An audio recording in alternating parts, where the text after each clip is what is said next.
Yo,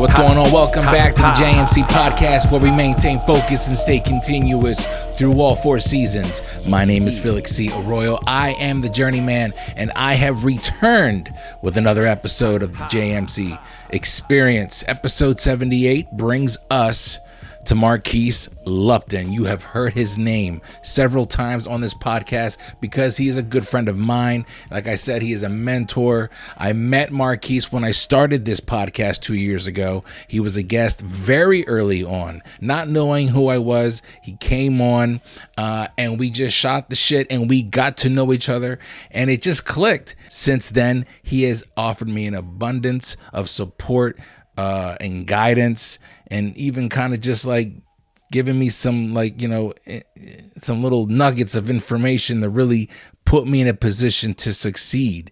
And I've always appreciated that because this was just off the strength of what he saw with the podcast. I didn't know Marquis prior to this. So where Marquis is at now in his life, where, you know, when we interviewed him last time, it was TCP. TCP has kind of like taken the back seat for now. And I say that because, you know, there's still some, I think when it comes to Marquis, that's never going to ever really be put away for good. But he had to pivot. His life took a change. He had to pivot. And here he is now, a host at WITF Radio, which is phenomenal because you get to listen to him in the mornings now, 89.5, 89.7, somewhere in that range, depending on where you're at. And so where he was, where he is a pretty dope experience. But the in-between was something I didn't really know much about because Marquis was, you know, very private. And the times that we hung out, he shared some things with me. And so when he reached out for doing this podcast, this interview, to kind of like maybe catch up with him and where he is now, I thought it was a great opportunity for other people to get hip to what happened to TCP and where he is now. So Marquis Lupton is this week's guest, my boy, my homie. Let's get right into it. You know the drill. You know the routine. This is Marquis's journey, and these are the Journeyman Chronicles. Let's go.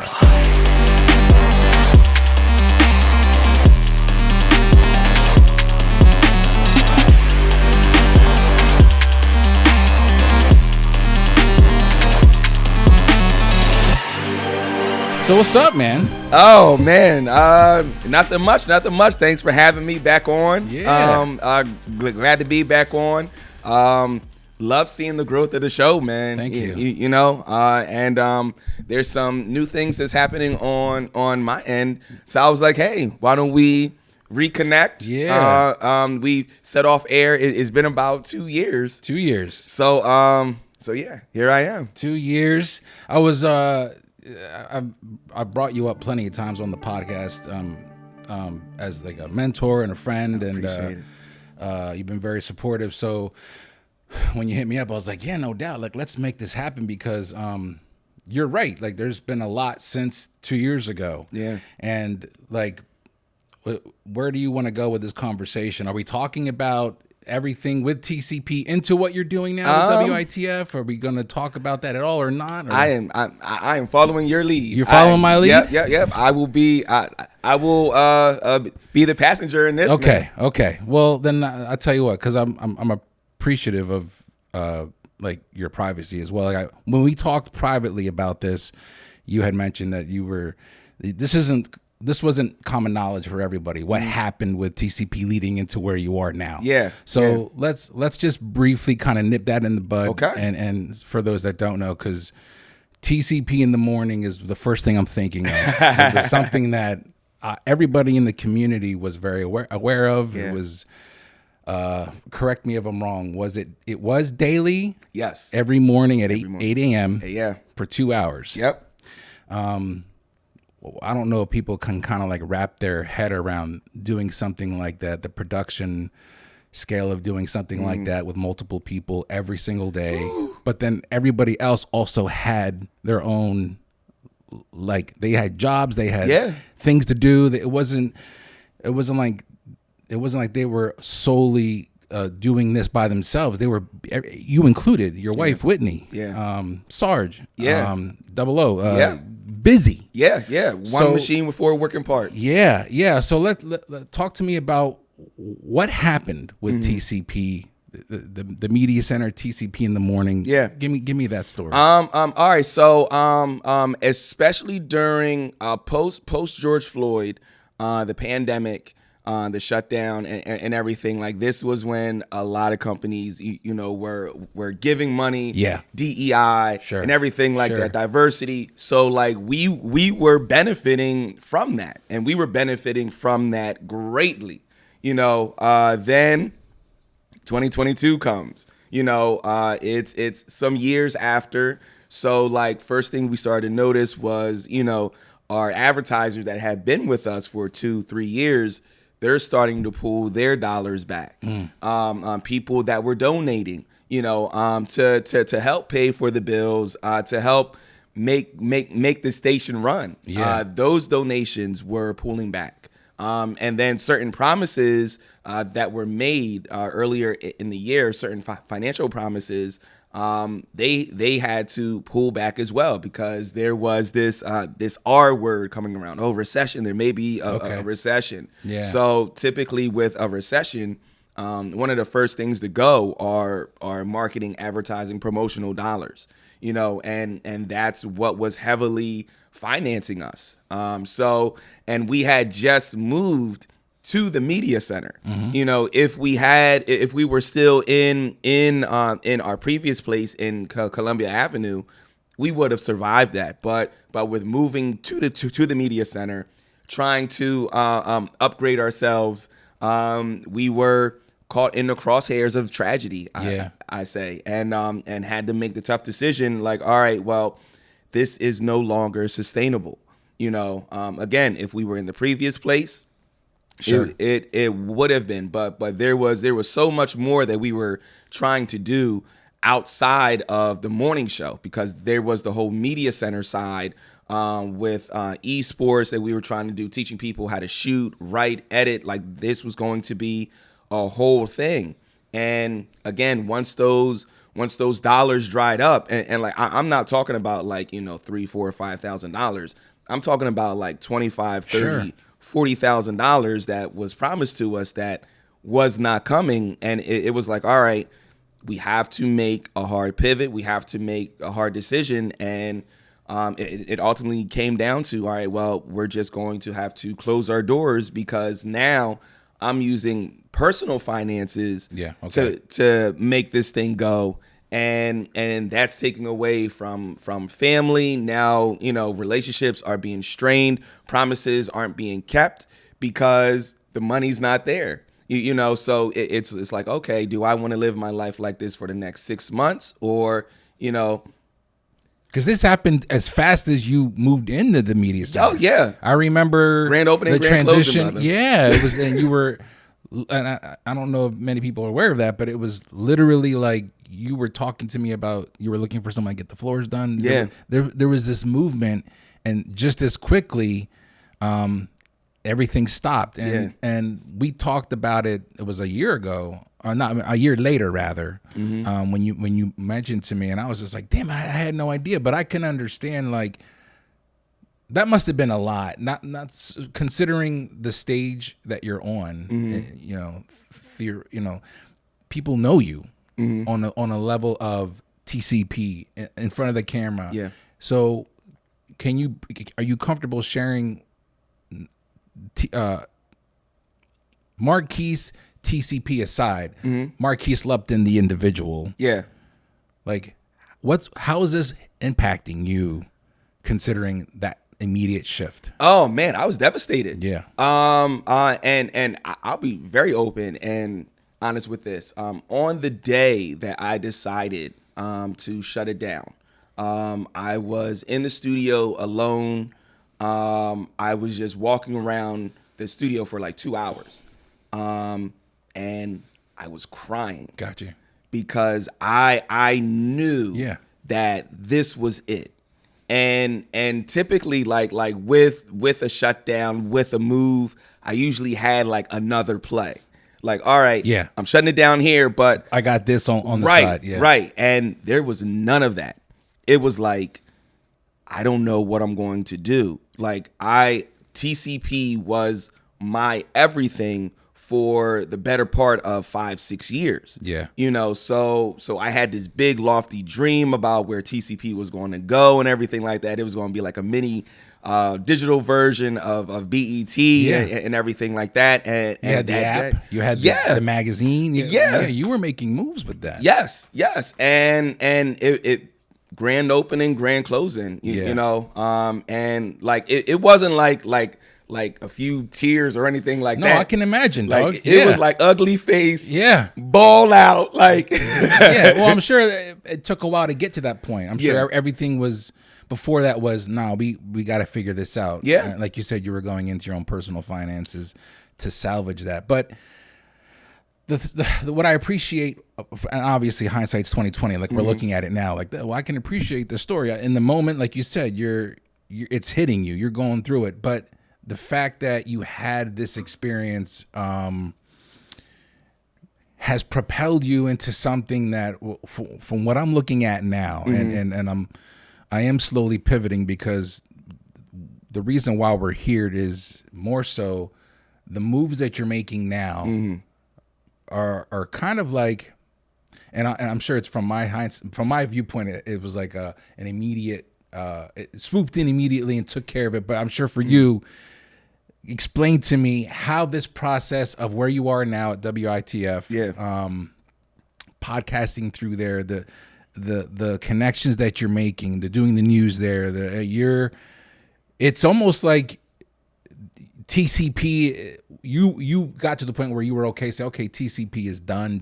Is that where we are now, or to a degree, yes. Like how we envisioned, how we saw TCP these last 5-6 years.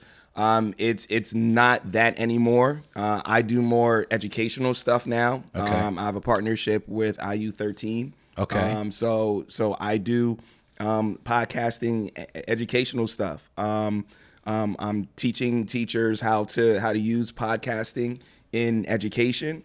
So taking a more educational approach with using the podcasting and audio technology versus the entertainment aspect of it. So you know, I'm a natural educator. Yeah. So it was like, okay, well, if I'm not going to use this for entertainment purposes, there's still a whole educational aspect of it that I know about podcasting that I can give the game. And looking at certain industries, you know, there's real estate and there's banking, and I was like, okay, well, teachers, because teachers, they're interfacing with these kids are using this technology, so let me take this into the educational field. So that's where TCP is right now. We still have our show Reset, and that's really for our boomers. Like our boomers love that show, and it's doing very, very well. Yes. You know, when I tune in, that's with your mom, Reverend Lupton, right? What I loved about that also was that even though you pivoted, there were some things that remained in play because it made sense. It worked. There was no reason to completely say it was done. You shared with me in this process where you are now, it starts off with you possibly moved to Texas. Is this correct? Yeah. You had an idea. That was an idea. It was going down. You were that close. Yeah. I was like, damn, bro, you getting ready to move to Texas. So, I mean, like, but I guess, walk me through that. Is that where you were at that moment? You were like, I'm getting the fuck out of here. Yo, we were on vacation. It was June 2021. No, June 22. Yeah, June 2022. We were on vacation. And my wife and my daughters, they had went to bed early that day for some reason. So like I'm just out in the living room of our condo, just like sitting there for like hours. And like I'm like just scouring the internet because my mind is just running. Yeah. You know, I should have been on vacation. My body was, but my mind wasn't. You know, so I'm just scrolling, and then I get this bright idea that like, okay, well, because that's when some of the stuff started to dry up a little bit, and was like, okay, well, where do we need to make this pivot, or who else can we go to? And at that time, I was like, okay, I'm going to get a part-time job as an audio producer. That was my idea. So then I started to look at audio producers remotely. And then that's when the whole Texas thing came in, and I applied for some audio producer jobs in Atlanta. So then the Texas job, they sent me over to the NPR station in Dallas, and it was like, hey, you should check this out. So that's where the whole Dallas thing started, and it was like, you know what? Yeah, I can do NPR. Yeah. Yeah, I can. Yeah, yes. Oh, so that didn't take place with our local, with WITF immediately. It was NPR through Dallas. Yeah. Yeah. So that pivot then with them kind of paid off in a way. Because with that, they said that they couldn't offer me a full-time job at the time. Okay. But they wanted me to move out there. And I was like, well, I'm not going to relocate my whole family for a part-time job. Yeah. You know, so again, that was in June. So that summer, you know, I'm trying to find these part-time jobs to kind of supplement, to help with paying for TCP, because stuff was drying up. Yeah. August comes, shut everything down. Again, like I said, I usually have a play. I didn't. And over those next 2 weeks, like I was just devastated. This was in late August, just devastated. You know, I was just a body walking, just existing. Yeah. Get this email. I didn't even know that I signed up for ZipRecruiter, first of all. Oh, wow. Yeah. Okay. That may have been years prior, no? Might have been. Because sometimes I get some shit in the mail too, and I'm like, I guess I'm looking for a job. Right. So I was like, all right, what is this? And I see part-time weekend host position at WITF. And I'm like, okay, I don't believe this shit. Yeah. It's on ZipRecruiter. Like ZipRecruiter is just nothing but 2000 Monster. You know, Right. Career Builder, all that stuff. So I'm like, all right, this is fake. But I was like, you know what? I'm gonna play along. The year prior, I had made a pitch to WITF about acquiring TCP, and then TCP be like a portion section of WITF, but we just be like the BIPOC section of it. Okay. So I hit up those contacts that I pitched to a year ago, and the homie Tim Lambert, who's the host of Morning Edition, yes, he was like, do you want the job? I was like, absolutely. He was like, all right, here's what you have to do. And it was literally contacting HR, telling them that Tim suggested me to do this, and the interview wasn't even an interview. It was like, we know who you are, we know what you can do. You already had a foot in the door in a way. Right. So it was like, can this fit your schedule? Yeah. And I was like, absolutely. And then from there, like, I just needed a foot in. You know, I was going to meetings that I wasn't invited to, but I was like, look, I'm an employee here. So, you know, why not? You know, so I'm going to radio meetings. I'm going to digital service meetings and everything. And the VP of digital services made a huge mistake and asked me, hey, I see you come to all these meetings. Do you have any ideas? Woo! Hello, that doorway.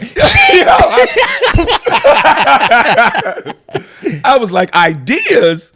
Oh, man. I was like, how much time do you have? So It took some time because everything moves incredibly slow there. Okay. So I started working there in October of 2022. This conversation happened in mid-November. We didn't have our first meeting until late December. Okay, wow. But that was a good thing because when we had the meeting, literally, I had a 15-page packet. Oh, yeah, so you had time to get shit together. Oh, yeah. Yeah. Oh, man, put it on the table. Boom. Had extra copies. Yeah. Like, yo, because I looked at this as like, this is it. Yeah. This is like, if this doesn't work, I'm going to be somebody's accountant or, you know, like insert job here. That's what I'm going to be doing. So I'm going to put not even my best foot forward. I'm going to use other people's feet to put forward because I'm going all in. And they were impressed. I mean, I had the pilot, I had the audience information because all of this stuff, it's just doing TCP. But I was about to say, you already had experience with this on your own. Yeah. Yeah. So they were very impressed. Yeah. And the show at that time was called Straight No Chaser. Okay. Yeah. It was play on words, giving you news, straight no chaser. Yeah. You know, and it went through some changes, obviously, but over the next 6 months, you know, it was just this back and forth. I did about four different pilots for it, and it changed each time. It changed for the better, and then in February, they hired me on full time. And then once they hired me on full time, I was like, oh man, I'm in here every day, 9 to 5. Like, yeah. The resources, the connections again, and I'm sure you're learning from different experiences there as well. So I didn't even realize that you're coming up on a year that this whole kind of started to transpire for you. You mentioned that you were like a walking body back in August. When you're making this decision now, what's going on with everything? I mean, what happened to all the equipment that you had? You had to get rid of all that? Is it still sitting somewhere? I gave it away. Yeah. Some young boys that I know that were trying to start their media company. That's what's up. Yeah. Trying to start podcasting. It was like, look, fellas, I've never had anybody, you know, give me the leg up. Yes. Like it has always been a fight, always been a struggle. If you all want to do this, here you go. Like this is a couple $1,000 investment. Make it happen.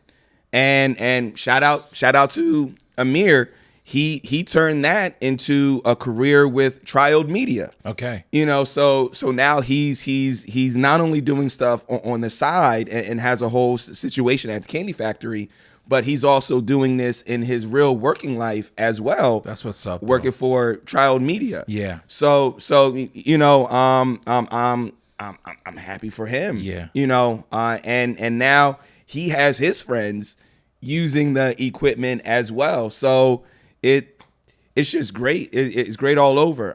Some of the equipment I do still have. Sure. And my daughters, okay. we're like a little media family. There you go. You know, so especially the youngest, you know, she's all over it. You know, she wants her own YouTube channel. I'm not not there yet. Yeah, I remember when my two oldest went through that. Dad, can I have a YouTube channel? I'm like, what are we doing? Right? Like, oh, what is this? Like, what happened with dollhouses? Oh man. Okay, so cool. So here we are now. Talk to me about again. The grind is still there. This is something that you're still working very hard at. A perfect example is you're driving to Harrisburg every day for this. So when you were doing TCP, and correct me if I'm wrong, but the level of commute wasn't as much compared to what you're doing now. No. So it's almost like there was an opportunity here. Here it is, go get it, but you're going to have to make this trip. So talk to me about the adjustment with traveling to where you are now. How's that affecting you and your family and the whole shebang that comes along with that? Well, it's a gift and a curse. Yeah. Because I'm also on the radio every single day. Yeah. Like I'm on a noon show called The Spark. Yes. And if you talk to 17, 18-year-old Marquis, you talk to 21, 22-year-old Marquis, that's exactly what he wanted to do. Got you. You know, so every time I'm on that highway, like I'm giddy. Yeah. You know, You mentally preparing for what? Yep. Like I'm saying, all right, well, for the Spark, I got to do this, and this. So when I get in, I'm gonna spend my first 2 hours working on the Spark, and then and then the next 2 hours, I'm gonna switch gears and work on the Melanin Report, and then for about an hour and a half, I may switch gears and work on Southeast Times as well. Okay. So like that 30-minute commute, it's perfect because I'm setting up Your day. right. Yeah. So when I get in there, you know, I say my good mornings and everything, but like I maximize all 8 hours of work. You know, it's great because it's like there's not really a minute to breathe. Got you. But also there's not a minute to breathe. Yeah. But you're in the right place. Yes. For that to happen. Yes, exactly. And the station, they give me full creative control. Okay, I was about to ask. That's awesome. Yeah, so like with the Melanin Report, like I'm sitting in sponsorship meetings, you know, talking to the bank heads and everything like that, talking to the local community members to get them to buy into this, like figuratively and literally Sure. as well, you know. And it's very much so. It's very, very much so TCP. Yeah. It is, and it's so weird because I was just in a meeting last week with Mid-Penn Bank, and the way that I'm talking to them, I laughed afterwards because I'm like, I treated that like that was a TCP sponsorship meeting. Gotcha. And I was like, I think that I found my home. Yeah. You know, because even the last couple months, it was like, okay, do we stay? Do we go? You know, this still is radio in Central Pennsylvania. There are bigger pastures. Like I still have that contact in Texas. Yeah. You know, I used to work at a NPR station in Baltimore. Okay. So like we don't need to stay here. We can take this and go in other avenues because now we're a part of the NPR family. So now that we're under this umbrella, we can look at other NPR opportunities if we wanted to. Sure. You know, but just the way that the Melanin Report has been received. Yeah. And then the freedom that the station gives me to work.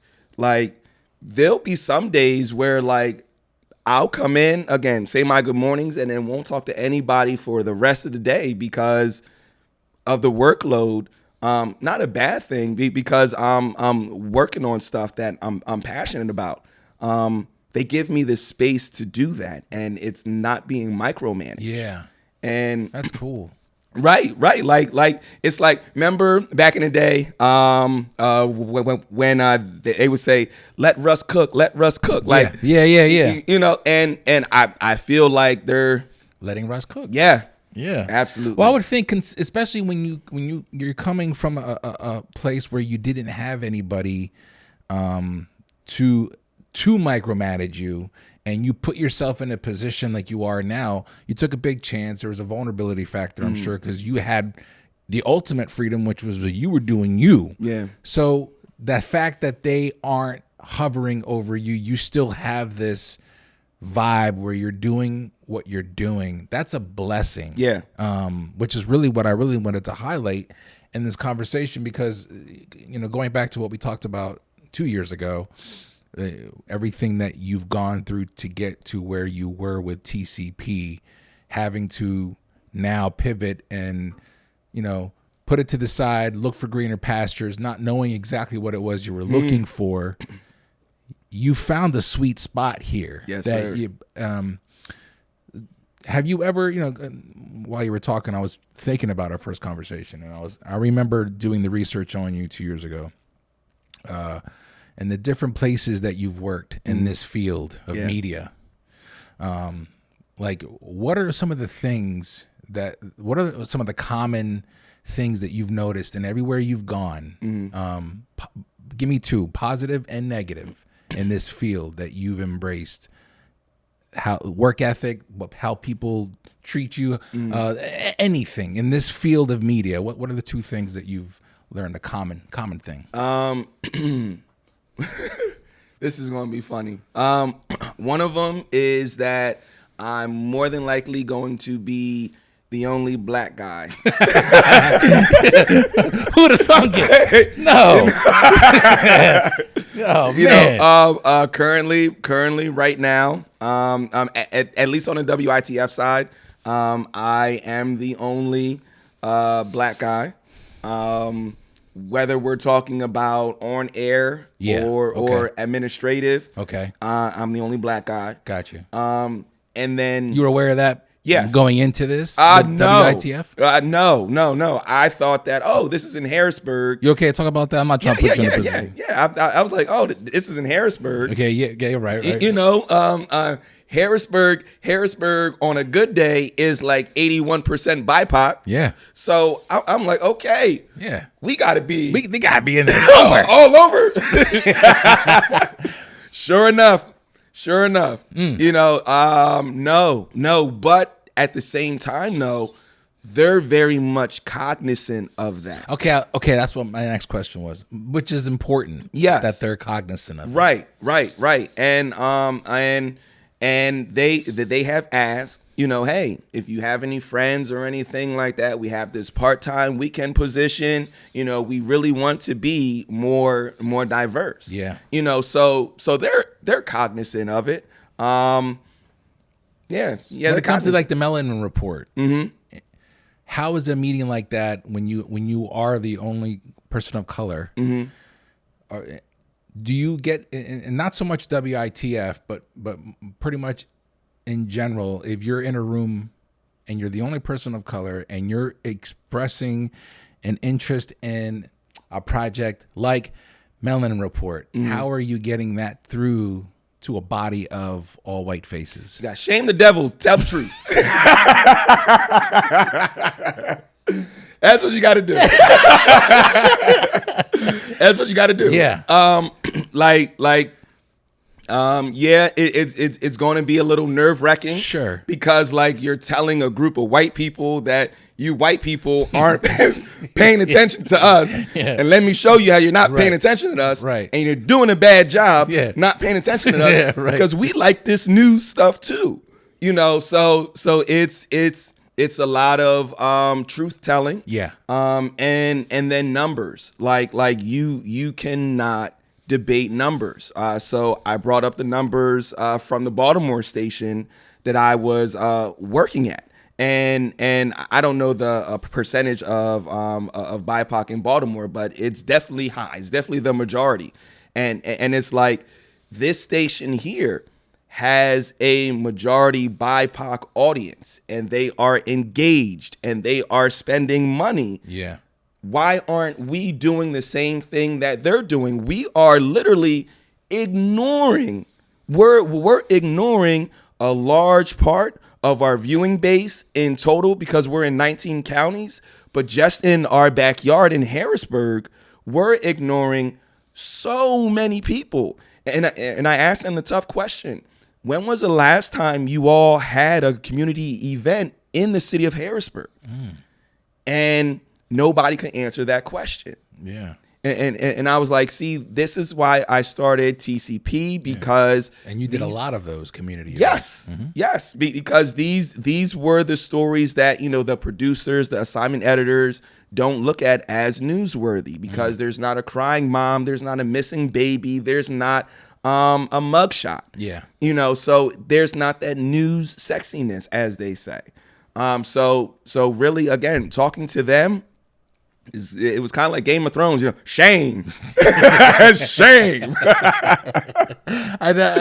It makes sense, like I guess, because I've never had that experience, and I always wondered, like, because eventually, like, obviously, facts are facts, and they need to be a part of your arsenal. But it's like, how do you go about that? But I guess sometimes you just got to rip the Band-Aid off. Yeah.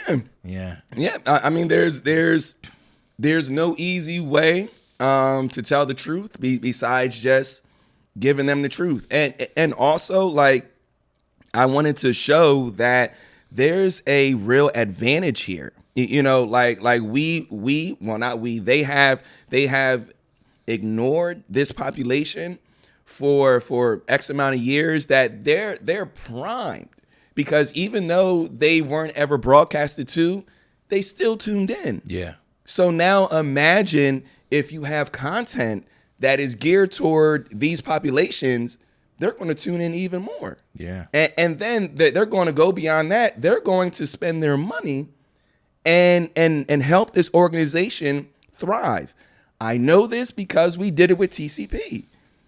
So it's like you give that identifier for people when people can hear their language. Like I can't imagine somebody that was born and raised on WITF to now hear sure, African American vernacular. Yeah. Like you're hearing our talk on WITF now, sure, where you're so used to hearing the voice Yeah. of WITF. Yes. I gotcha. That goes so far, to hear in your news content, hear a little "a" or hear a beat drop or Yeah. something like that. Like what I wanted to do with the Melanin Report is revolutionize news delivery. Like, we should be over the days of your traditional newscaster with the suit on and the shoulder pads and giving you the news like this and the voice inflections, and because people aren't tuning into that. Right. They're tuning into the person that has this rant on TikTok. They're listening to your Joe Rogans, your Joe Buddens. Yeah. Cameron and Mace, they have one of the most popular sports shows, in the country right now. Yeah. Like, the way that content is being absorbed, the way that is being viewed has changed, and it's not going back to your set-top TV. So I wanted to, join in on that revolution and be a part of it. And news specifically shouldn't look like how it looked for the past 50 years. Like, what? Yeah. Everything else changed. Why does the news still have this, Walter Cronkite type feel to it? I've always felt too, like, which is pretty dope, because I've always thought this, but I didn't realize I was thinking it. I don't know if that makes any sense. But when you brought that up, in my mind, I've always been thinking that the news can always be brought to someone's attention in different ways, but that doesn't mean that anybody can do it. Right. And what I mean by that is, I think a lot of people have this fear, like, well, if you don't take the cookie cutter approach, it's not going to be done right. And like, that's not true. Right. Just because the vernacular is different, just because the slang's there, just because it's got a vibe, doesn't mean that it's not articulated. Right. Correct. You know what I mean? Like, a lot of people associate that with, like, dumbing it down. I'm like, nah, that's not it at all. Right. You're just scared because this shit's different. Yep. You see what I'm saying? Yep. And it's like, if you give people a chance, because not everybody can do it, and I'm not trying to be boastful, like, you can do it. Appreciate it. When you bring the vibe and you've got the energy, but also the facts, the numbers, how to deliver, the score of the game. Yeah. It's like, give somebody a shot, because it don't have to always be, like you said, the suit and tie. There's the time and a place for that. Right. And people can have that type of meal if they want it. But we got to serve it different for other people, because other people won't pay attention to the cookie cutter shit that's been coming out for years. Exactly. And that's what I tried to do as a news reporter. Yeah. Like when I was a news reporter, I didn't want to have this cookie cutter approach. I didn't want to deliver the news in a cookie cutter type way. Like I would use poetry in my stories. Yeah. I would use quotes from rappers and everything. I would use like alliteration and onomatopoeias and everything. Like I would use colorful commentary so that it wasn't just this boring, news delivery that you've been hearing since the 1950s. Yeah. And especially in New Jersey, people appreciated that. I had my little ending, Marquis Lupton, News Channel 40, NBC. Okay. And there would be so many people that would come up to me, NBC. Gotcha. So that little nuance, that's that vernacular that you gravitate to, and you're like, oh, that's my people. Yeah. That's my tribe. Yeah. I'm going to listen a little bit more intently when I hear this voice. Yeah. I think of Stuart Scott too, when it was Yes. introducing the vernacular a certain way, but still being able to do the job that people think should be done a certain way. If that makes any sense. That makes perfect sense. You look at ESPN now. Yeah. ESPN. Yeah.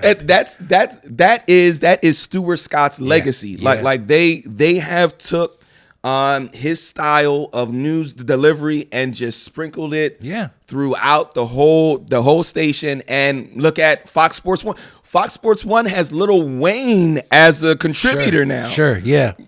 Like that. That starts with Stuart Scott and him saying, "Oh, as cool as the other side of the pillow." Yep. Like bringing the hip hop culture into sports, into journalism. So yeah.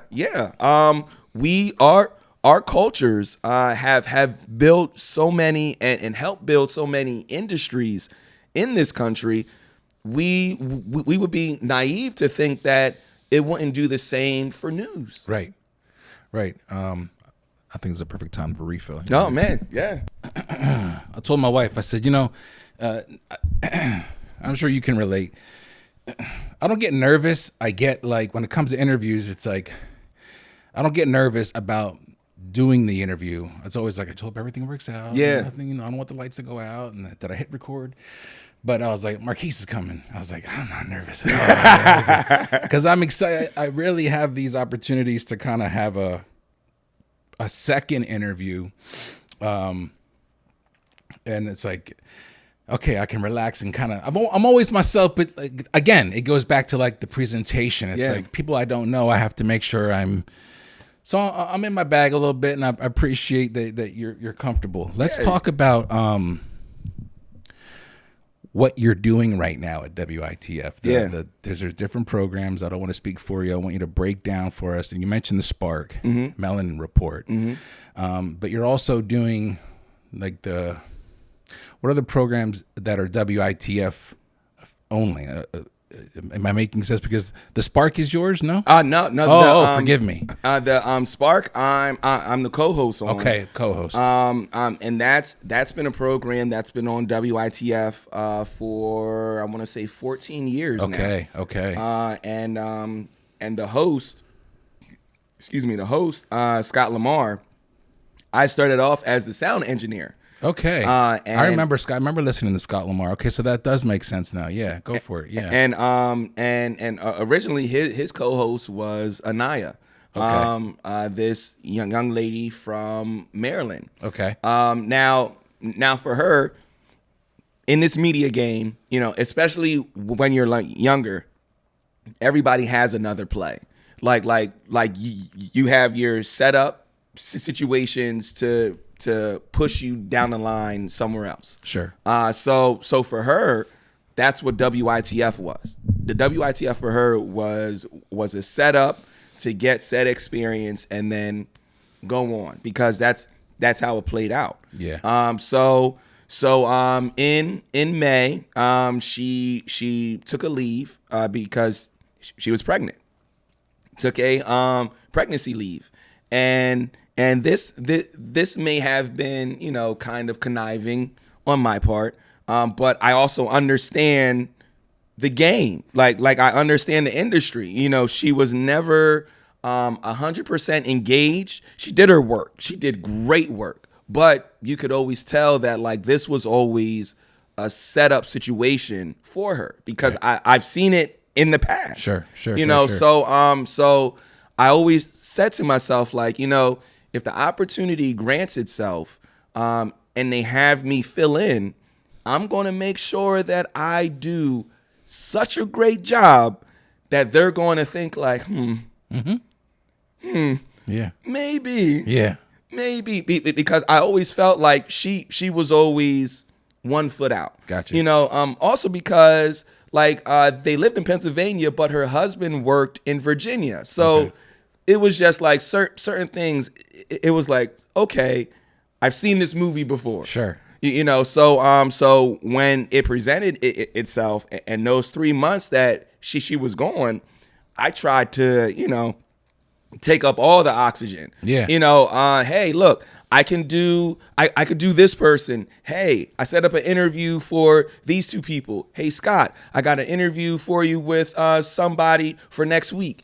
And they loved that, you know, and then when she eventually resigned, they didn't really open up the position. Yeah. They were like, hey, do you want it?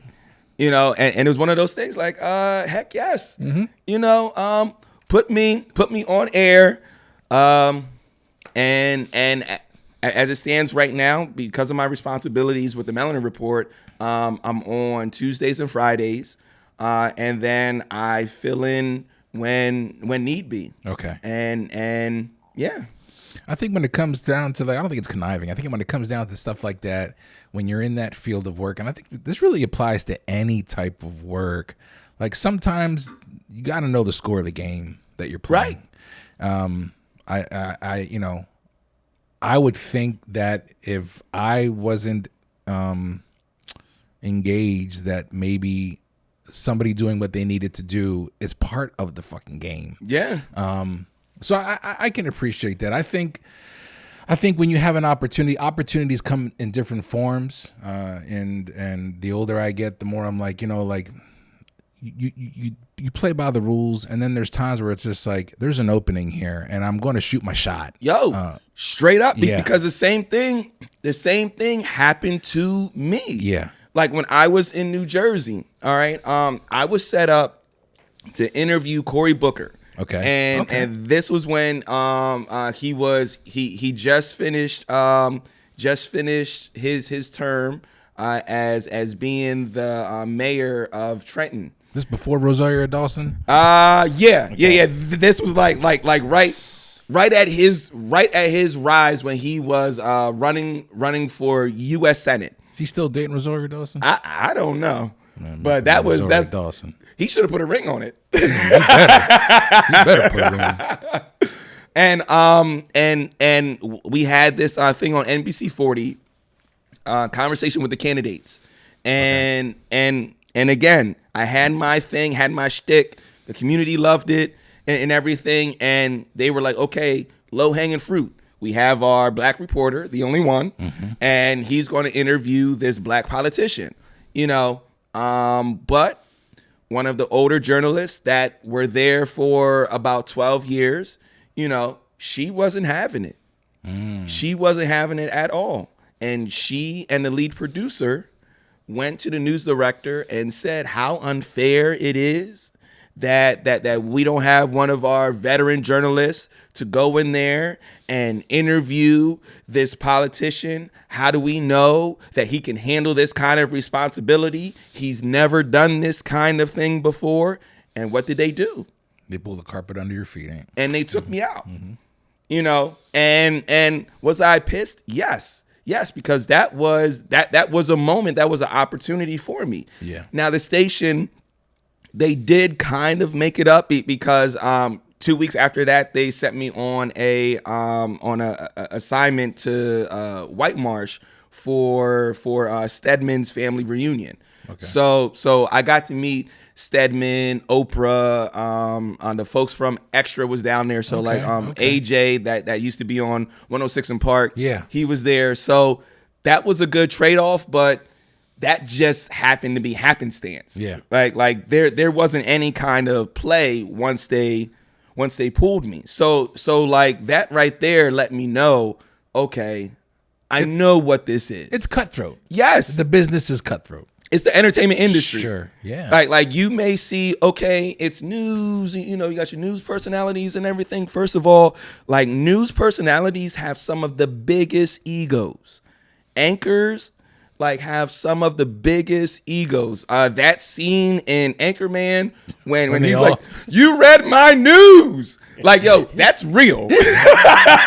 That is real. I thought you meant when they all meet for the fight. When that's The funny thing is, it's the total opposite. Like we're friends with people from rival stations. Gotcha. Because we don't care. Yeah. That doesn't bother us. That's for the suits. That's the head honchos are dealing with that. Yeah. Right. So like it would be nothing, especially in the station in Maryland, where we were a lot closer.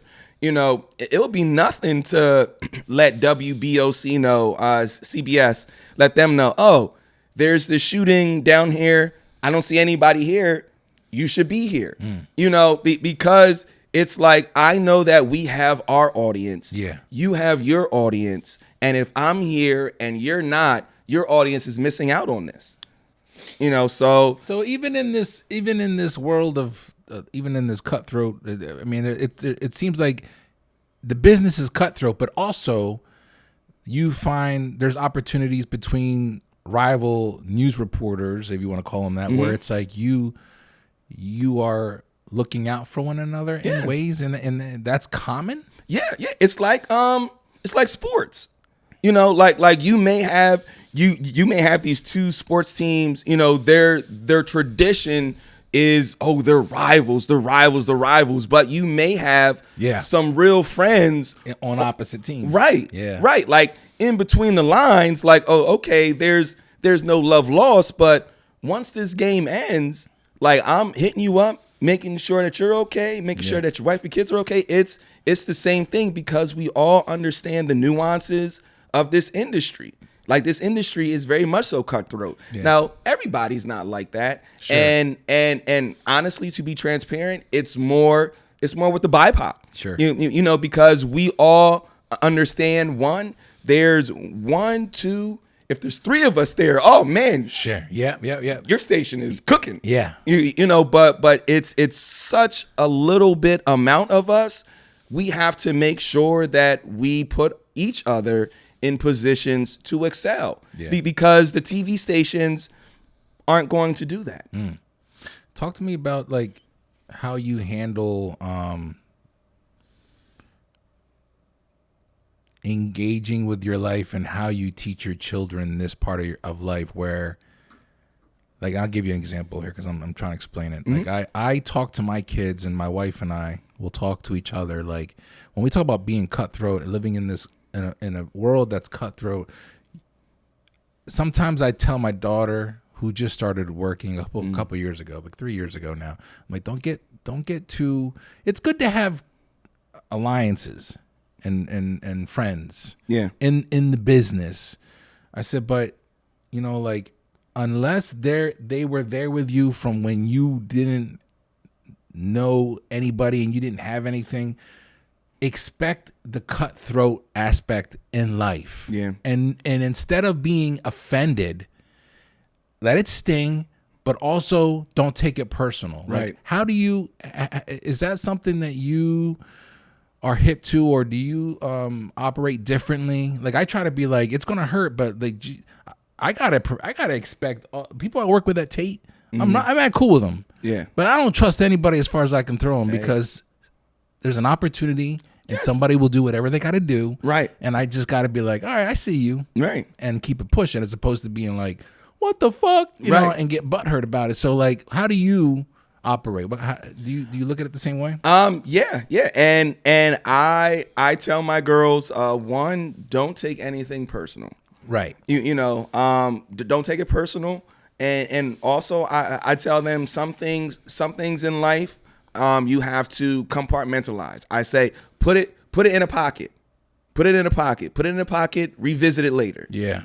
Put it in a pocket. Did it hurt? Okay. Put it in a pocket. Revisit it later because you still got other stuff to do. Yeah. And that's one of the things that I really try to teach my girls, because you will be disappointed. Mm-hmm. People will shortchange you. Sometimes dad is going to shortchange you, not intentionally. No, yeah, but you're human. Right. Yeah. Right. So with something like that, compartmentalize, because I have emotional kids. Yeah. So like they'll I'm right there with you.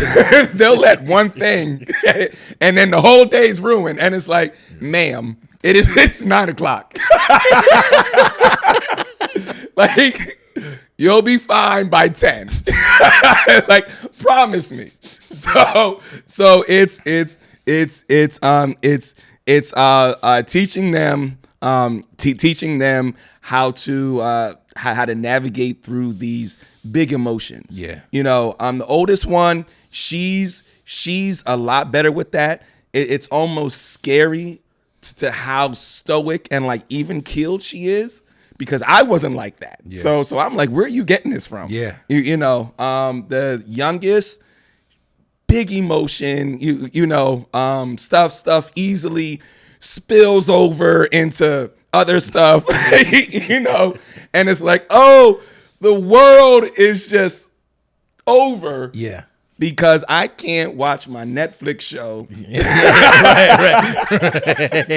Yeah, I always there's times where I'm like, I might have an issue at work and I'll come home and I'll vent to my wife.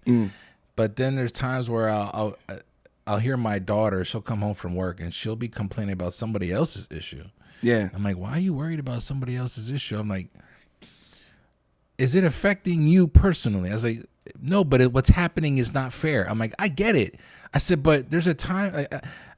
It's hard. It's hard because you want to teach your children, like, speak up. Yeah. And stand up for those that are defenseless. But then there's also a time where it's just like there's only so much you can do. Right. And it's you're right. You can't take things personal. Because 9 out of 10 times, and I'm being generous, maybe 7 out of 10 times, people are doing that just for the fact that they got to do what they got to do. Right. It's nothing malice. Every now and then you come across people that are extremely toxic in that regard. Yeah. And I'm sure in this field that you're in, you experience that as well. So I appreciate that. I'm glad we talked about that because, like I said, this is something I've always thought of, but I never really put thought into it. It was just always in the back of my mind. Like I've always had that instinctive way of when I go about work, and I don't know anybody I'm working with, and we're working on things. I'm always keep my eye on you. Yeah. You know what I mean? Until we break bread, until you come to my home, until you meet my family, and I've known you for a minute. In this business, it's nothing personal, man. Right. And I try to teach my kids that because I feel like when you have that mentality in life, how do I say, you won't waste your time on petty bullshit. Right. It'll kind of just wash out where you're just be like, all right, you got me, congratulations. But now I use this as fuel. Yeah.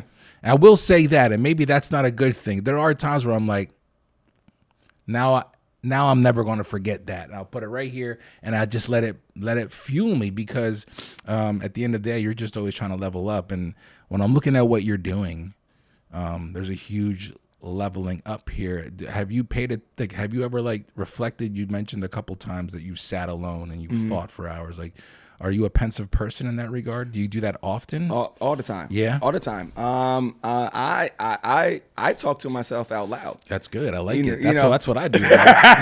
Well, I feel validated. I do it all the time.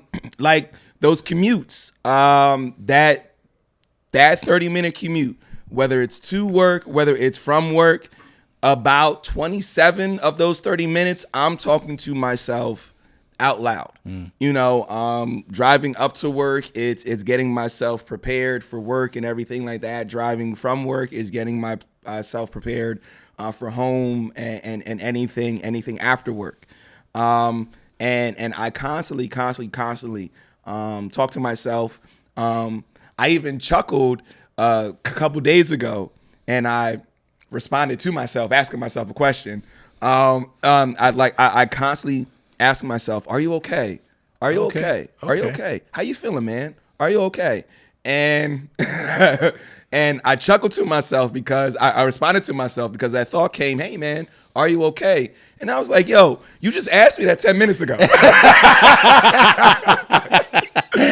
And I had to chuckle because it was like, yo, are you not listening to me? Right. You don't listen to me.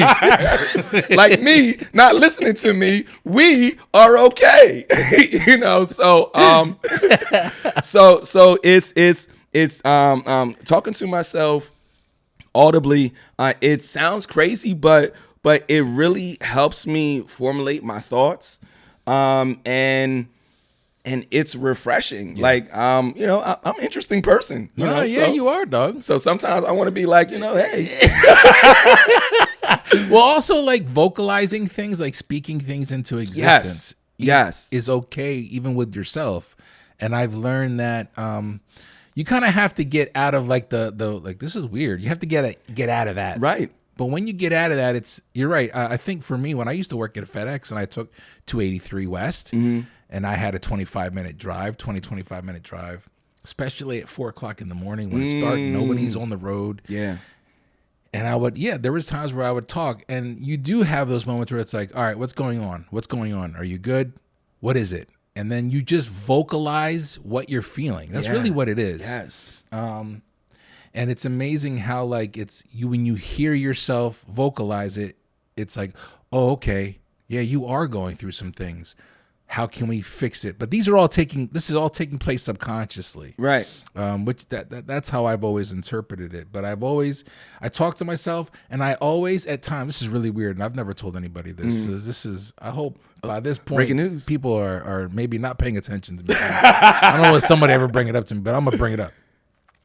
I will, like when I'm busy working, and I watched my 2-year-old do this. I talk to myself like I'm in a movie and I'm playing both characters. Oh. So I'm playing a dialogue. I'm reciting dialogue, making it up. Yeah. It's just, there's no movie really. I'm just reciting a dialogue, and then I'm like reciting a dialogue to myself, and then I'm responding as the other character. What would that person say? Yeah. And I usually do things like that, like while I'm setting up podcast, while I'm working on something. And there's times where I stop myself. I'm like, what the fuck am I doing? But you know what's funny, dog? Is Ava she'll be 3 in February, and when she's playing with her toys, she's talking to herself. Huh? And it's just like, and well, like, who's she talking to? I'm like, I don't know, but I ain't judging. Right. So, but I mean, that goes along in line with what you're saying, where it's just like sometimes vocalizing, talking, that may just be like the brain's way of like, kind of like verbal diarrhea, like get it out, and put it out there, because speaking things into existence helps. What I'm doing now, but this season's a little different, where the first 2 seasons, I always kind of wrapped up my interviews with like, let's talk about your game plan. But I'm kind of going to ask that question, and then I'm going to wrap up a little differently. So where you are now, what is your goal here? Like, what are you looking at doing now that you've got this situation here with WITF? Nationally syndication. Nice. That is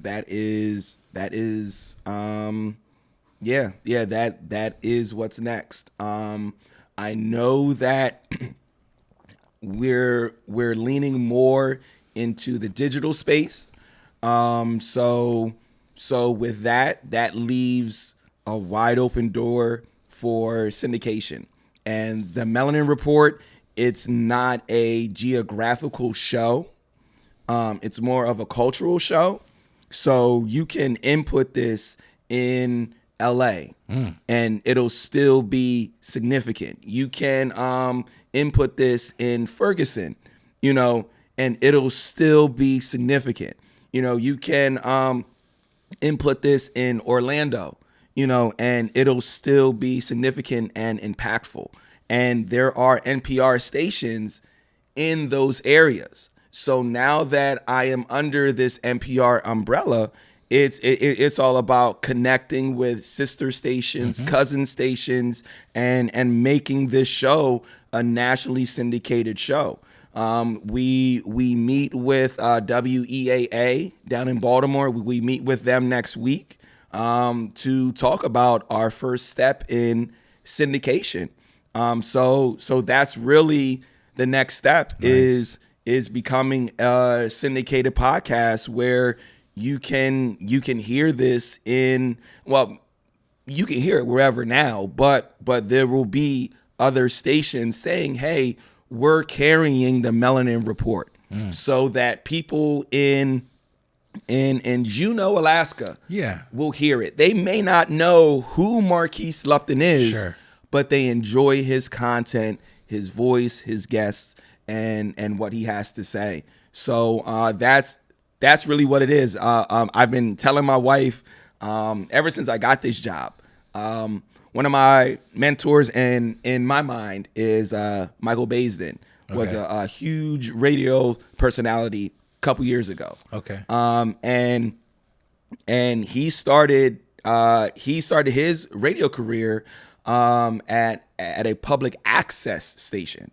Okay. So they virtually started from obscurity and raised it up to a nationally syndicated program, to where he had cruises sponsored by his show and everything like that. He ended up getting a late night show on TV One that ran for like 2 years. But he turned this public access show, sure, into this national brand. So that's what I want to do. We're not public access, we're public broadcasting, which is better. Yeah. So I feel like I can now utilize the relationships that we all have under NPR and utilize this NPR shield as a way to push the Melanin Report forward. And then once we get enough stations that are broadcasting it, then take it to the national NPR and say, hey, you all should be pushing this nationally, and this should be on every single NPR station. How do you feel? Feel good. Yeah. Considering everything, I mean, how are you feeling, man? I will tell you this. And I won't verbalize this too much. DJ 00 says I'm too humble. No humility right now. Go for it. No, I am fucking incredibly proud of myself. Good.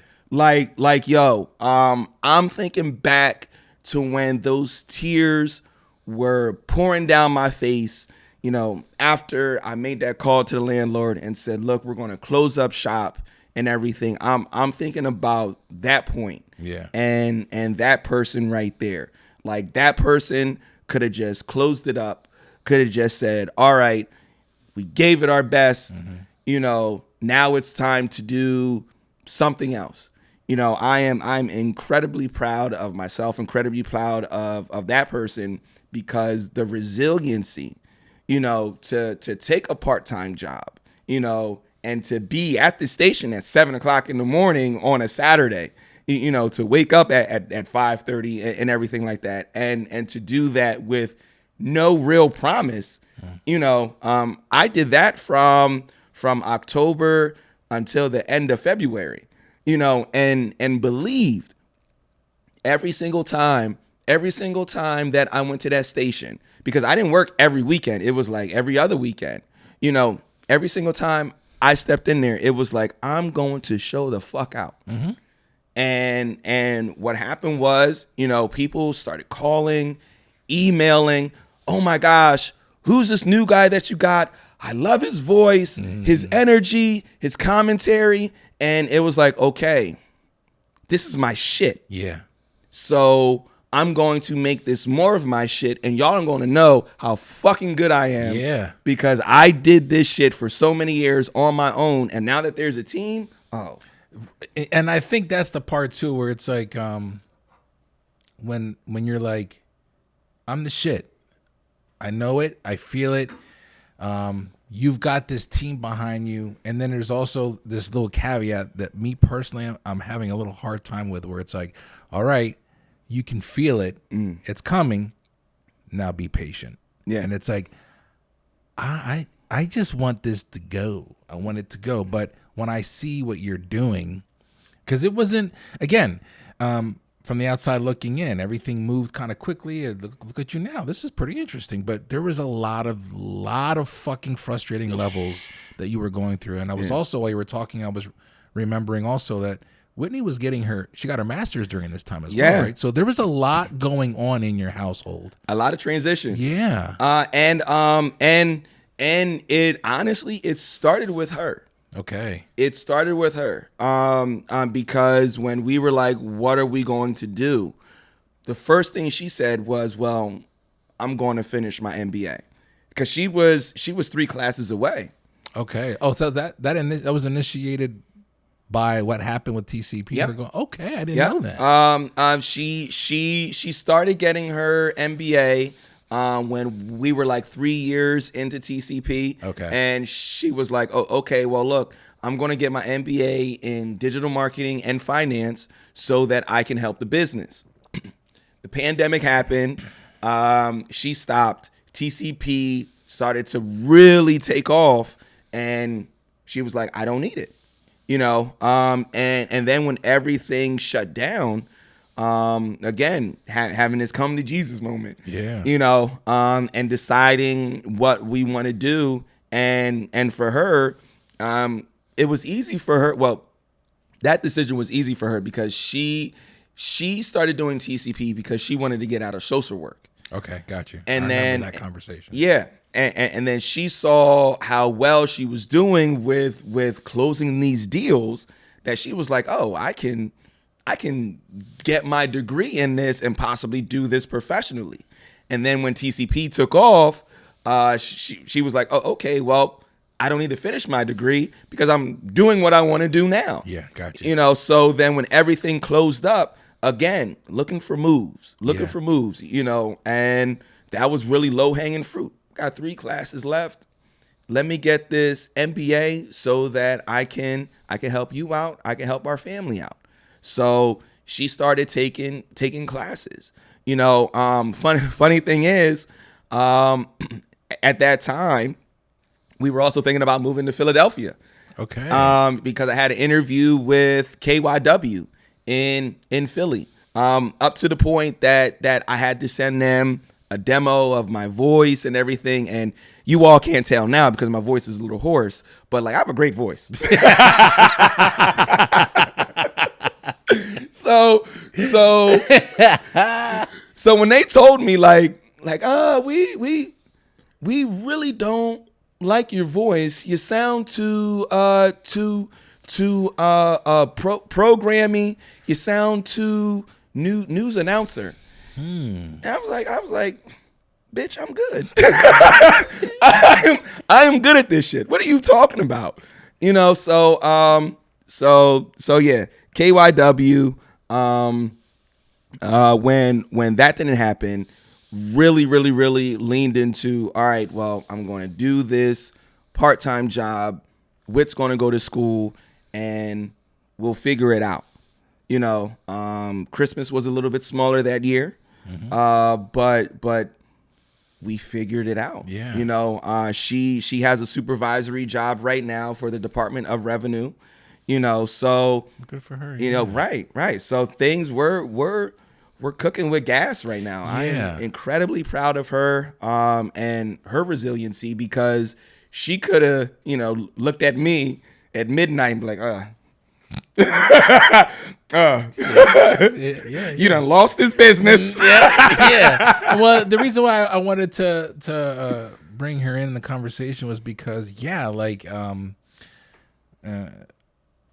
when I was watching the both of you through the TCP in the morning and everything, you know, we would get together and have the conversations that we did. I always got the vibe like y'all are just a very strong couple.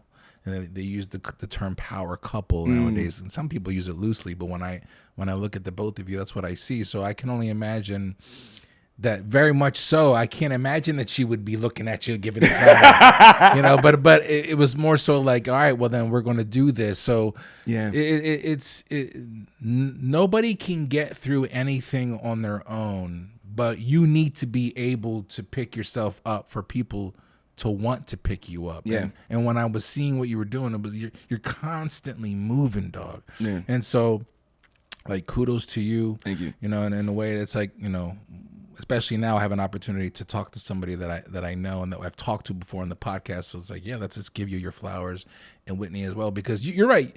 That could have been that end of that chapter could have been the end of everything. You could have been like, I've put enough into this, because a lot of people don't see that part where they only see the lights, camera, and the action. Yeah, and it's not like you get to just show up and everybody else is taking care of shit for you. You were actively involved in taking care of things. Yeah.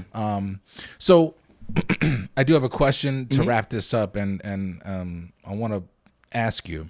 Considering everything that we've just talked about right now, what advice would you give to somebody that is experiencing a complete shift in their life like you did? What's your number one advice you would give to somebody for them to keep going? This is gonna sound cliche, but this is my shit. Yeah. Trust your dopeness. Yeah. Like I say that. And I just don't say it like it's a way of living. Like it really is. It's an easy moniker to say. Trust your dopeness. Sounds great. Put on a shirt. Yeah. All right. But like to actually do that, like the meaning of it, when life's situations are showing you something different, but you're looking at it as, okay, well, I see this, and this, even though it hasn't came into fruition yet. That's what I see, and that's what I'm going to work towards too. My wife says that it's a gift and a curse. Like I'll put my blinders up, you know, and it's like a horse. You know, I see nothing but straight ahead. Yeah. And again, that's a gift and a curse. Sure. Because if you're so concentrated on something, you miss out on other stuff. Yeah. But that concentration allows you, you know, to navigate that situation. So when I was like, okay, well, let's start with part-time audio producer jobs so that I can still do TCP. Like we have a studio in TCP, I can do the audio stuff there. You know, and then that transforming to, okay, well, I want to do a podcast, but I don't want to rely on myself doing the marketing, doing the sales and everything like that. I want a team. What's a way that I can get a team? Well, the way to get a team is a job. All right. Well, how do I get a job? You know, so, and that right there, that was God, that was luck. Because again, I got this email from ZipRecruiter, Sure, you know, that told me about this part-time opening. So again, just trust your dopeness. Because using myself as an example, I turned a part-time job that I was getting 10, maybe 15 hours a week, and turned that into potentially a nationally syndicated program. Because when I got that job, I saw myself in this position right now. Yes, I didn't know that it was going to be called the Melanin Report, but I knew that I was going to have some kind of podcast for us, by us. right. You know, and I don't want to be the only one.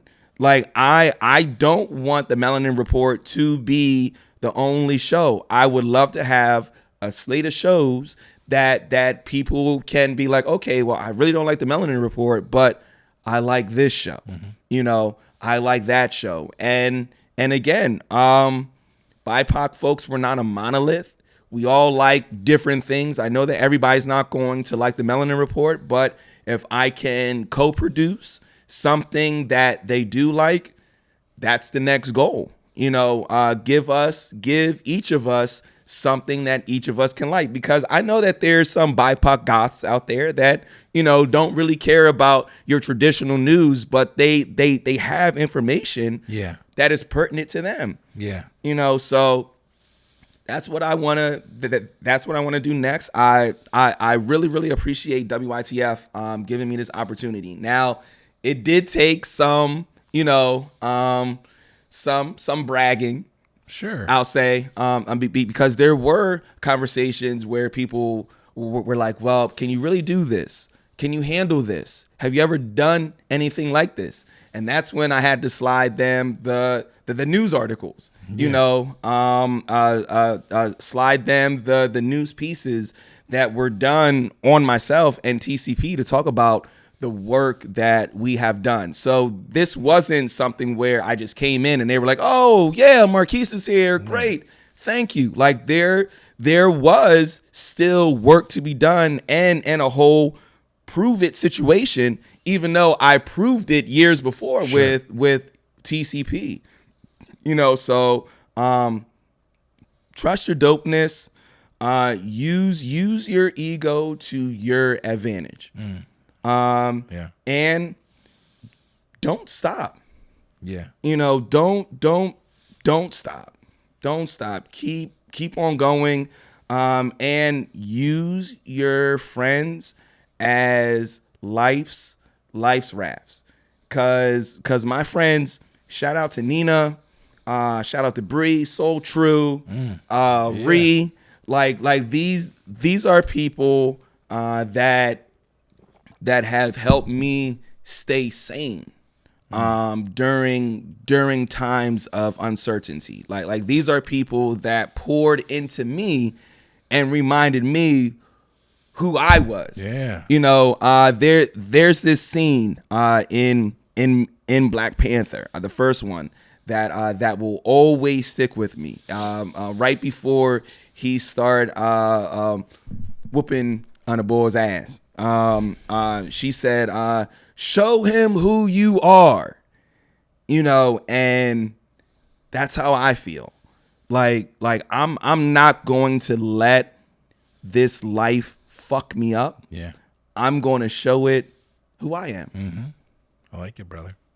Yeah. I think trusting your dopeness, I've always appreciated when you say that, because it takes it a step above trust yourself or trust your gut, because it's almost like saying trust yourself, but also like trust yourself and know that you're nice. Right. Trust yourself and know you're dope. Exactly. Like there's a vibe that you got.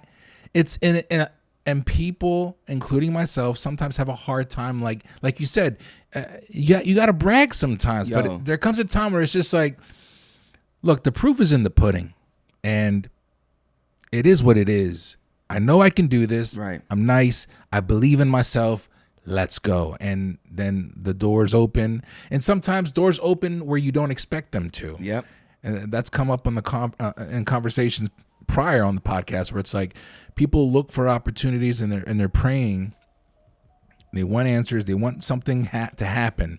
And it happens, but it happens over here where you were looking here. Yeah. And they're like, well, wait a minute. I don't want to do that. And it's like, no, you don't understand. Right. You know what I mean? And so when I watch you and what you're doing, it was almost like, I mean, you were actually doing the opposite, where you were like forcibly like, I'll go here. I'll go there. I'll go, whatever you got to do. Mm-hmm. Which says a lot, because there's a lot of people that are too afraid to make a jump. Like, oh, well, we'll move to Texas. Well, we got to go back to Philly. We'll go back to Philly. Like, I'll do whatever I got to do. And so I appreciate that, man. I appreciate you.